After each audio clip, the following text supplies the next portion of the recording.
தமிழ் உள்ளங்கள் அனைவருக்கும் இனிய வணக்கம். இன்னும் வந்து ஒரு 15, 14 நாட்கள் தான் இருக்கு நீட் எக்ஸாமுக்கு. ஸோ நெறைய பேர் வந்து லாஸ்ட் மினிட் அந்த ப்ரிப்பரேஷன்ல கண்டிப்பா இருப்பீங்க. ஸோ இப்போ இருக்கிற ஒரு 14 டேஸ் அப்படின்னு கணக்குல எடுத்துக்கிட்டா, அந்த 14 டேஸ்க்கு இன்னும் நம்ம இன்னும் கொஞ்சம் ஷார்ப்பா நாம படிக்கிறது, எப்படி ரிவிஷன் பண்ணிக்கிறது, சப்ஜெக்ட்ட எந்த மாரிலாம் பிரிச்சு படிக்கலாம் அப்படின்ற ஒரு சின்ன டைம் டேபிள் என்ன அப்படின்றதெல்லாம் இந்த வீடியோல மெயினா வந்து நான் உங்களுக்கு சொல்றேன். சரி, ஃபர்ஸ்ட் அதற்கு முன்னாடி இன்னொரு விஷயம் என்ன அப்படின்னா, இந்த சிட்டி இன்டிமேஷன் ஸ்லிப் அப்படின்னு ஒண்ணு வந்துருது. இந்த சிட்டி இன்டிமேஷன் ஸ்லிப் நெறைய பேருக்கு டவுன்லோட் ஆகல அப்படின்னு சொன்னீங்க. ஸோ இத வந்து பார்த்தீங்கன்னா, நீங்க வந்து உங்க அப்ளிகேஷன் நம்பர், உங்களுடைய பாஸ்வேர்டு, கேப்ச்சா குடுத்து நீங்க என்டர் பண்ணுங்க.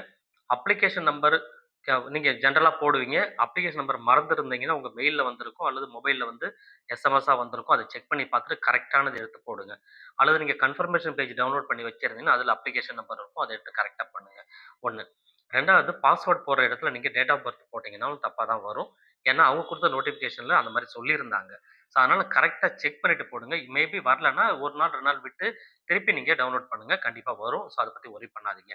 2வது வந்து அட்மிட் கார்ட் அப்படின்றது நமக்கு ஒரு 3 நாட்கள் முன்னாடி வரும் எக்ஸாம்க்கு.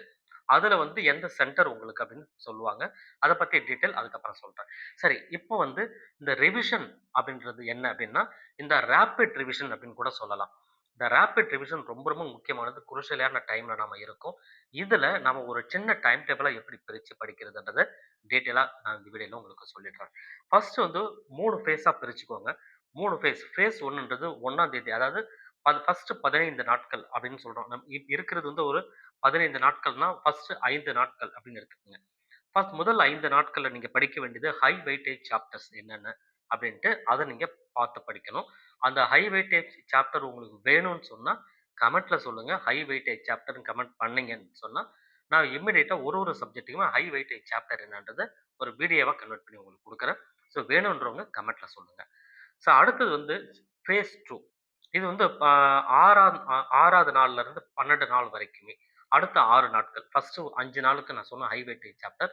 2வது 6 நாட்களுக்கு, அதாவது 12ஆம் தேதி வரைக்கும் அப்படின்னு சொன்ன 12 நாள் வரைக்குமே கிட்டத்தட்ட வந்து நீங்க பிராக்டிஸ் பண்றது ஓஎம்ஆர் ஷீட்ட வச்சு பிராக்டிஸ் பண்ணணும். இந்த ஓஎம்ஆர் ஷீட் ஆன்லைன்ல கிடைக்குது. நீங்க வாங்கி கூட வேணா நான் வந்து கார்ட்ல குடுக்குறேன். ப்ராடக்ட் லிங்க்கும் குடுக்குறேன். அத நீங்க செக் பண்ணுங்க.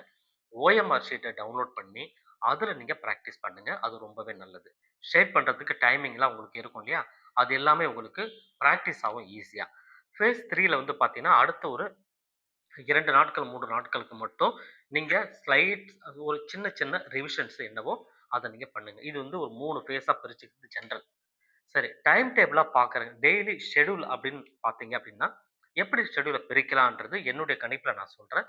உங்களுக்கு இது எது பாசிபிள் இருக்கோ அத எடுத்து வச்சு பண்ணுங்க. 2வது காலையில 7 மணிலேருந்து நீங்க 5 மணிக்கு எழுந்தாலும் வெல் அண்ட் குட். தப்பு கிடையாது. பட் நான் சொல்றது காலையில 7 மணிலேருந்து 10 மணி வரைக்கும் ஃபுல் டே நீங்க வீட்ல பிரிப்பேர் பண்ற மாணவர்கள், ஒரு 10 மணி வரைக்கும் நீங்க பயாலஜி எடுத்துக்கங்க. ஸோ பயாலஜிய பொறுத்தவரைக்கும் ஆ எவரி லைன் பை லைன் நீங்க படிக்கணும். 2வது அதிலயுமே இந்த ஹை வெயிட்டேஜ் சாப்டர் என்னன்னு சொல்லி பார்த்து, அத நீங்க பிராக்டிஸ் பண்ணணும். படிச்சு பார்க்கணும். சரிங்களா? இது 1 ரொம்ப முக்கியமானது.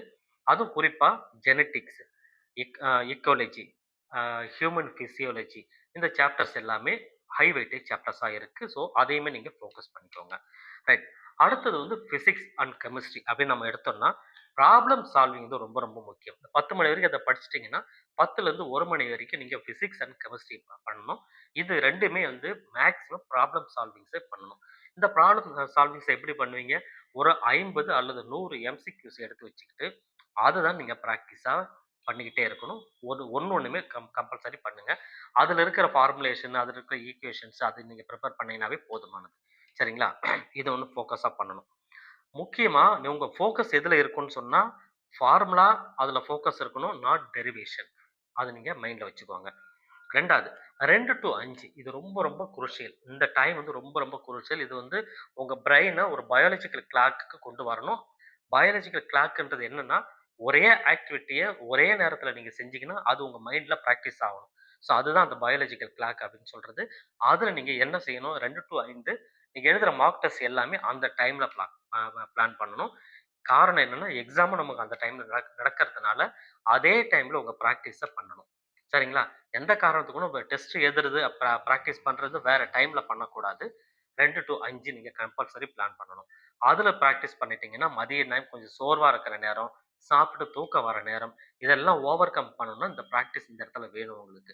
அப்பதான் வந்து இதே இந்த இந்த மைண்ட் உங்களுக்கு பிராக்டிஸ் ஆச்சுன்னா, எக்ஸாம்ல ஈஸியா அதே மைண்ட் வரும். இங்க நீங்க லேசினஸா விட்டீங்கன்னா, அதே லேசினஸ் எக்ஸாம்ல வரும். அதனால இந்த பிராக்டிஸ் டைம் ரொம்ப ரொம்ப குருஷியலானது, ரொம்ப முக்கியமானது. அதுக்கப்புறம் வந்து பாருங்க, 8லேருந்து 9:30 மணி வரைக்கும் ஒரு மெமரைஸ் டைமா எடுத்துக்கலாம். அந்த மெமரைஸ் டைம்ல நீங்க பண்றது என்னன்னா, ஒரு கெமிஸ்ட்ரி எடுத்துக்கிட்டீங்கன்னா, ஆர்கானிக் கெமிஸ்ட்ரி, இன்ஆர்கானிக் கெமிஸ்ட்ரி ரைட்டுங்களா? இதெல்லாம் வச்சு பிளான் பண்ணணும்.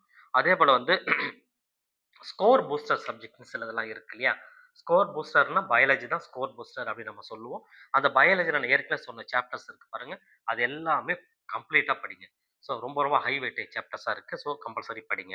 ரைட்டுங்களா? ஸோ இந்த மாரி விஷயங்கள ஃபோக்கஸ் பண்ணீங்கன்னாவே, நல்ல மார்க் உங்களால கண்டிப்பா எடுக்க முடியும். எது ஒண்ணுமே தைரியமா நீங்க தைரியமா அட்டெண்ட் பண்ணணும்.